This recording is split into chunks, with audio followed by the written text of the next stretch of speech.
አንዳንዶቹ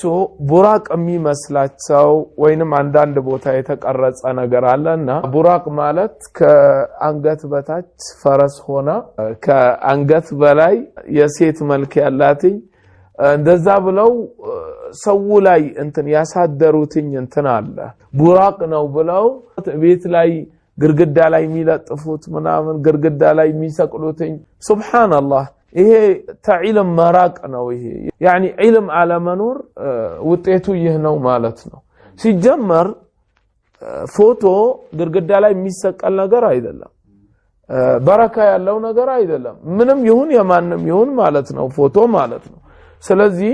ፎቶ የሚሰቀል ነገር አይደለም በመቀጠል ደግሞ እንደዚህ አይነት አይደለም ቡራቅ የሴት አንገት ፊት ያለው ኢላ ገይሪ ዛሊካ ማለት ነው ስለዚህ ይሄንን ከአእምሮአችን ያለብን ሰዎች ካለን እንድናወጣው ይህ አይደለም ካለን ስለ ቡራቅ ታዲያ ይመጣልን ምንድነው የሚለውን በያን ብናደርገው የበለጠ ነው መቼም አንድ ነገር ይህ አይደለም ስትል ታዲያ ምንድነው የሚለው ነገር ጥያቄ ስለሚመጣና ስለ ቡራቅ ከመጡልን ወስፎች ውስጥ ዑለማዎች ምንድነው የሚሉት ዳባ ነው እንስሳ ነው የጀነት እንስሳ ነው በጣም ነጭ የሆነ እንስሳ ነው ቁመቱ ሲታይ ከበቅሎ አነስ ያለ ከአህያ ከፍ ያለ ነው ቁመቱ በዛ አይነት መልኩ የተፈጠረ ፍጡር ነው የጀነት ዳባ ነው የጀነት እንስሳ ነው ከዛ በፊትም ነብዩላህ ኢብራሂምም ሲጋልቡት የነበረ ነው እንዳሉት ሸይኻችን የሚራመደው እግሩ የሚያርፈው የእይታው መጨረሻ ላይ ነው ያኒ ያ ማለት በጣም ፈጣን ነው ከዛ በተጨማሪ በጣም በሚያጅብ ሁኔታ ክንፍ አለው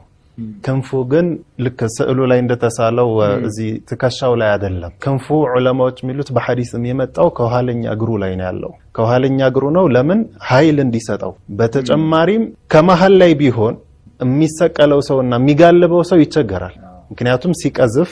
የተቀመጠበት ሰው መቼም እግሩን የሚያስቀምጠው በጎን በኩል ነው ስለዚህ ያ እንዳይሆን እንዳይቸገር ከኋላ ነው የሚለው ሐዲሱ ከኋላ እግሩ ላይ ነው ያለው እና ደግሞ በጣም በሚገርም ሁኔታ ይህ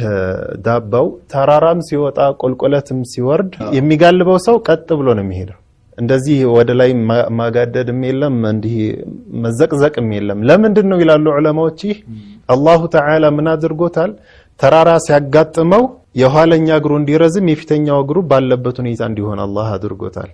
ቁልቁለት ሲያጋጥም ደግሞ የፊተኛው ይረዝማል የኋለኛው ባለበት ሁኔታ ይሆናል ሜዳማ ሲሆን ባለው በኩል ይሄዳል ማለት ነውና እዛ የሚጋልበው ሰው ምንም አይነት እንትና አይመጣበትም ወደ ላይ ወደ ታች ማለት ምናምን ይለው እንዲህ አይነት እንስሳ ነው እንግዲህ